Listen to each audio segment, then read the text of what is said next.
a fully fledged member of the United Nations, indeed a founding member of the organization who enjoys a permanent seat on the Security Council and participated in drafting the anti-genocide declaration, supported the Igbo genocide, militarily, politically, and diplomatically. It is extraordinary that in his otherwise informative study, titled Crimes Against Humanity, the Struggle for Global Justice, that was published by Penguin Books in 1966, Jeffrey Robertson, a British human rights lawyer, a Queen's Counsel, does not discuss the Igbo genocide anywhere in his 759-page text, nor Britain's instrumental role in perpetrating this foundational genocide of post-European conquest Africa. Britain was deeply riled by the Igbo lead role in terminating its occupation of Nigeria and has since sought to punish them for this. A senior British Foreign Office official was adamant that his government's position on international relief supply effort to the encircled and bombarded Igbo was, to quote, show conspicuous zeal in relief, while in fact letting the little buggers starve out, unquote.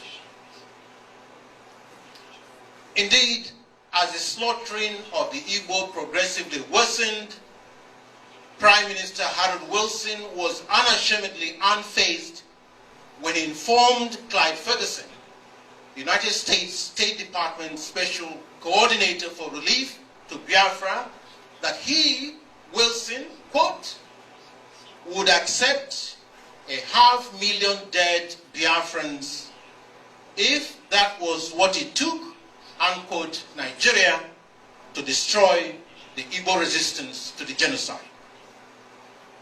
Such was the grotesquely express diminution of African life made by a supposedly leading politician of the world of the 1960s, barely 20 years after the deplorable perpetration of the Jewish genocide. As the final tally of its murder of the Igbo demonstrates, Nigeria probably had the perverted satisfaction of having performed far in excess of Harold Wilson's grim target. Predictably, it was to Wilson that the Nigerians turned to in 1969 to sort out the international revulsion generated by the latter's destruction of the ICRC aircraft, as we've already stated. Without British active involvement in the Igbo genocide, it was highly unlikely that this crime would have been committed. Nigeria did not have the arms manufacturing capacity then to embark on this terror without external support.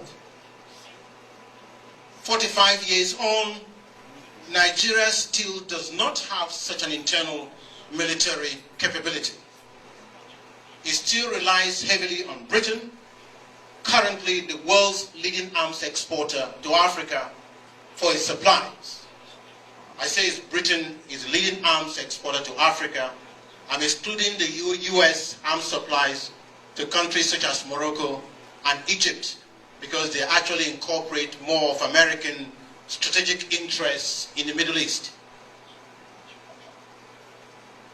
One immediate move that Britain and the West and the rest of the world, including Brazil particularly, can make to support the ongoing efforts by peoples in Nigeria and elsewhere in Africa to rid themselves of the genocide state is to ban all arms sales to Nigeria and the rest of Africa.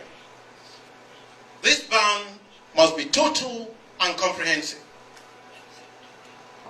Nigeria and other African genocide states require the political and diplomatic support from abroad and the deadly array of arms ever streaming into its arsenal from Britain and elsewhere to exist and terrorize the peoples in their territories.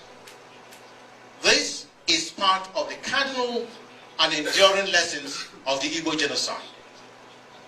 The legacy has in fact been catastrophic and feeds into the overarching strategic permutations of AFRICOM, which the latter in turn exploits. A total and comprehensive arms ban on Africa will radically advance the current hectic quest on the ground by peoples across the continent to construct democratic and extensively decentralized new state forms that guarantee and safeguard human rights, equality, and freedom for individuals and peoples, alternatives to the extant genocide state. Africans know very well that there are alternatives to the genocide state. They have both the vision and the capacity to create these alternatives. For Africans, indeed, the creation of these alternatives is imperative in this age of pestilence.